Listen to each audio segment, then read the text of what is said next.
मन मना भव का भावार्थ। आध्यात्मिक कण आत्मा की आंतरिक क्रिया को भाव या विचार कहते हैं। विचार तरंगों को मन कहा जाता है। परिपक्व विचार या भाव तरंगों को संग्रहित करना और अव्यक्त करना, स्थायी या अस्थायी रूप से संग्रहित करना या उन्हें उत्पन्न करना, विचार या भाव का विश्लेषण विवेचन करना आत्मा की ही योग्यता है। मन आत्मा की ही आत्मिक शक्ति है।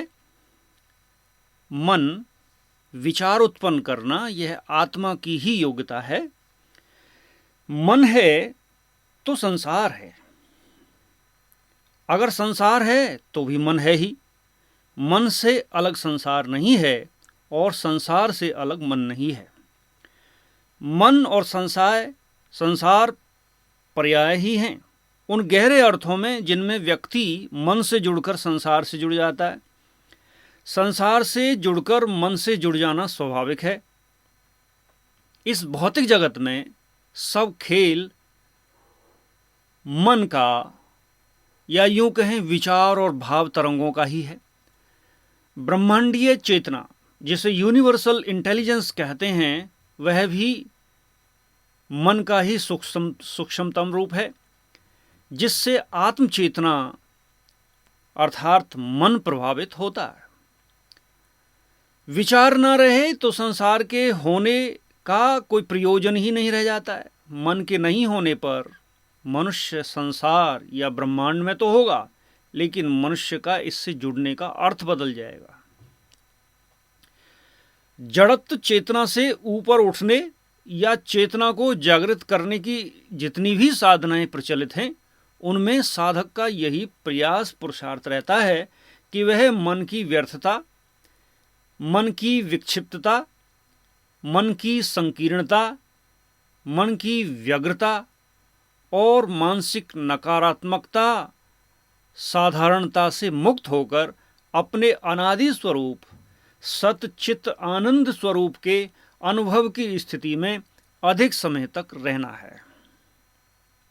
इसी अनुभव को स्थायी और स्थिर बनाने की साधना साधक करते हैं।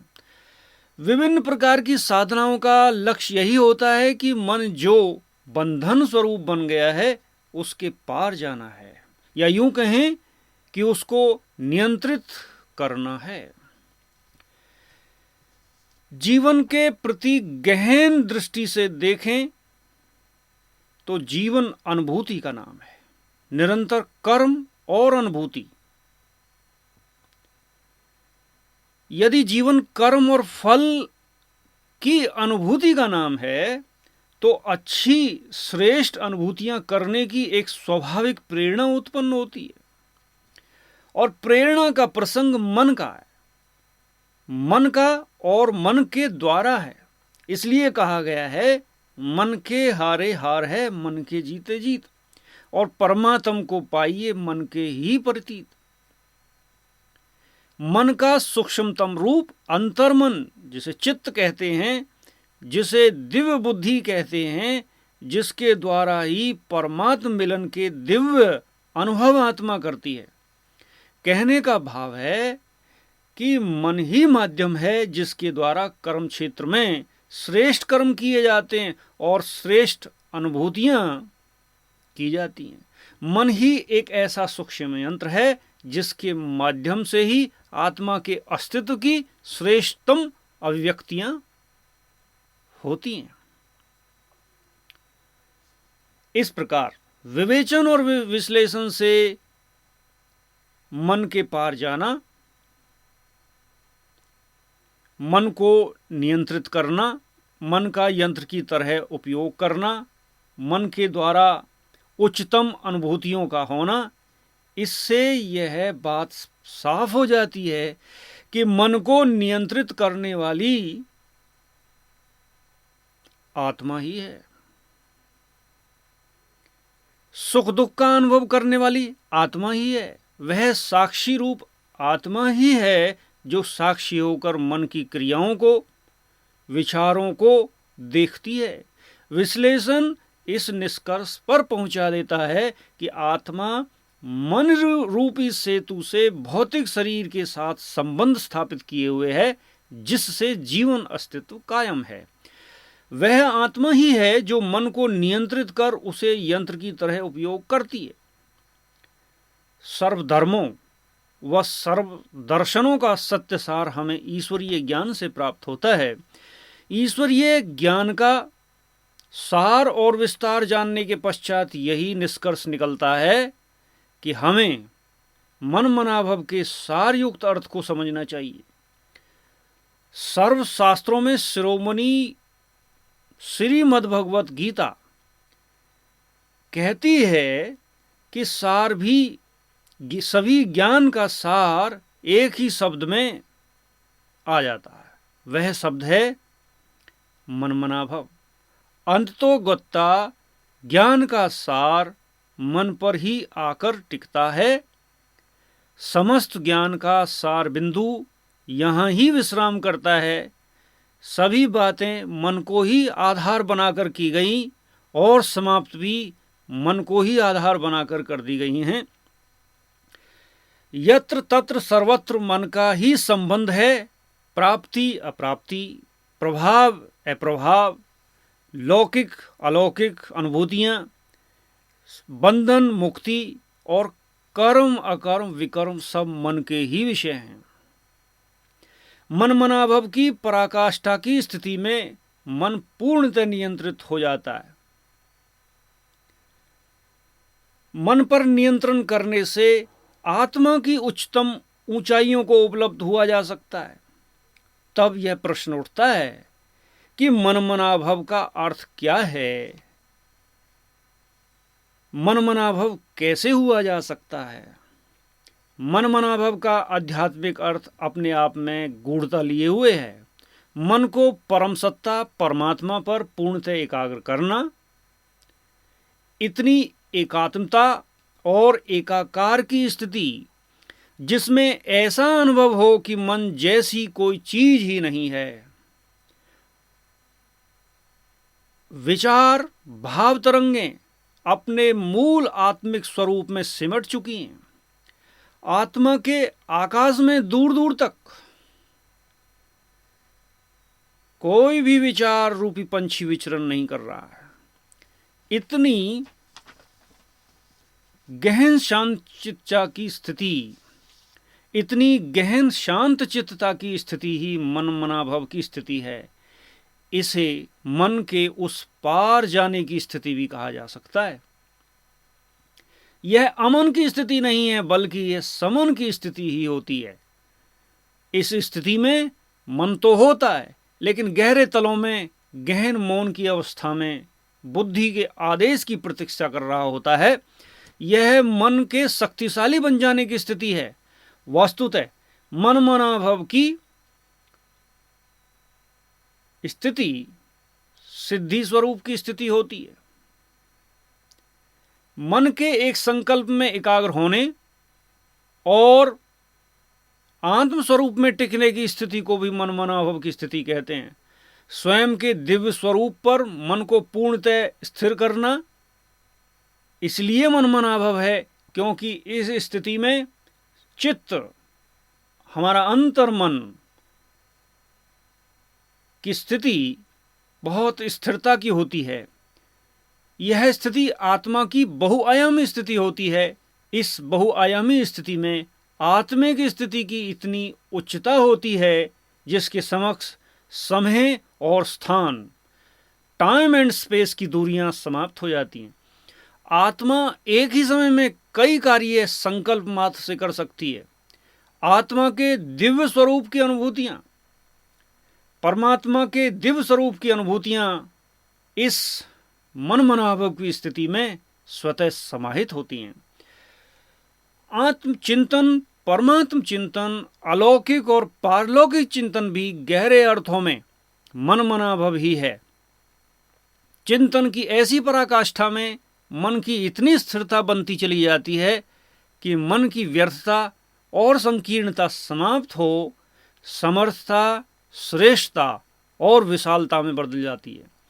इस श्रेष्ठ चिंतन की स्थिति को लगातार एक सीमा तक बढ़ाते चले जाएं तो वह योग में परिवर्तित हो जाता है, एक गहन योग युक्त स्थिति निर्मित हो जाती है। यह गहनतम योग युक्त स्थिति ही मन मनाभव की स्थिति होती है। स्वयं को मन से भिन्न अव्यक्त आत्मसत्ता समझना और आत्मा के आत्मसम्मान में रहना मन मनाभव के लिए पहली अनिवार्य शर्त है। स्वयं को श्रेष्ठ चिंतन के द्वारा स्वमान याद दिलाते रहना यह भी बहुत आवश्यक है। आत्मसम्मान की स्मृति की निरंतरता को बढ़ाते रहना, कर्म करते हुए भी स्वमान की स्मृति में रहते हुए अनासक्त भाव रखना, कर्म और कर्म का परिणाम खींचे नहीं, अपने अनादि आदि स्वमान में रहना और मन मेरा है, मैं मन का मालिक हूं, यह आत्मिक स्मृति रहना भी मन मनाभव के लिए मनोभूमि तैयार करना है। आत्म स्वरूप में टिकने, परमात्म स्वरूप पर एकाग्र होने, श्रेष्ठ चिंतन करने और स्वमान में रहने से मन की आवृत्ति, मन की फ्रीक्वेंसी कम होने लगती है। विचारों की संख्या कम होने का अर्थ है विचारों की फ्रीक्वेंसी का कम होना। एकाग्रता की स्थिति में संकल्पों की आवृत्ति, संकल्पों की गति को 4 से 1 तक लाया जा सकता है, परंतु यह ध्यान रहे कि आत्मस्वरूप की स्थिति का होना और एकाग्रता का होना, ये दोनों स्थितियों का एक साथ होना ही मन मनाभव की वास्तविक स्थिति होती है। मन को केवल किसी वस्तु पर स्थिर कर देना, एकाग्र कर देना, यह मन मनाभव की उच्चतम स्थिति को उपलब्ध नहीं कहा जा सकता। यह मन मनाभव की संपूर्ण स्थिति नहीं होती। शांतचित्त स्थिति में बैठकर चित्त वृत्तियों को समझने और महसूस करने का अभ्यास करना हमें श्रेष्ठ चिंतन के द्वारा अपने अंतर मन की नई प्रोग्रामिंग करना है। व्यर्थ और नकारात्मक को पास फटकने नहीं देना है। व्यर्थ मात्र भी योगियों के लिए, साधकों के लिए निषेधात्मक होता है। जहाँ भी कार्य व्यवहार में आवश्यकता से अधिक कुछ हो रहा हो तो उसका त्याग करना होता है। व्यर्थ बिना प्रयास के पनपता है और एक व्यर्थ दूसरे व्यर्थ को अपनी ओर खींचता है, जो मन मनाभव होने में भयंकर रूप से बाधक बनता है। मन मनाभव होने के आध्यात्मिक मार्ग पर चलने वाले साधकों को सतत सजग रहने की आवश्यकता होती है। मन का संबंध स्थूल इंद्रियों के साथ इतना सूक्ष्म और गहरे रूप से होता है कि ये परस्पर सदा ही प्रभावित होते रहते हैं। कभी मन कर्मेंद्रियों को प्रभावित करता है और कभी कर्मेंद्रियां मन को प्रभावित करती हैं। इन प्रभावों से मुक्त रहने के लिए संकल्पों के प्रति सजगता, साक्षी भाव और कर्मेंद्रियों के रूप, रस, गंध, शब्द और स्पर्श के आकर्षणों के प्रति अनासक्त रहने का भाव रखना अत्यंत आवश्यक होता है। अनासक्त भाव के सतत अभ्यासी बनना आवश्यक होता है। मन मनाभव की पराकाष्ठा तक पहुंचने के लिए आत्मिक दृष्टि को परिपक्व करने का गहन अभ्यास करना अनिवार्य है। दृष्टि को परिपक्व करने का भाव है अव्यक्त अलौकिक चिंतन धारा का तीव्र होना। आत्मिक दृष्टि को परिपक्व करने का भाव यह है कि बुद्धि की दर्शन शक्ति को जगाना, ताकि वह अव्यक्त अदृश्य को भी देख सके। पुरुषार्थ में सतत संलग्न रहना, व्यवहारिकता को स्मृति में रखते हुए आगे बढ़ते रहना होगा। ज्ञान के सार, मन मनाभव के महामंत्र के सार स्वरूप को हमें ठीक तरह से समझना है। इस सार स्वरूप की समझ से अध्यात्म के साधकों की साधना तीव्र होगी और अवश्य ही उन्हें दिव्य आलोक प्राप्त होगा।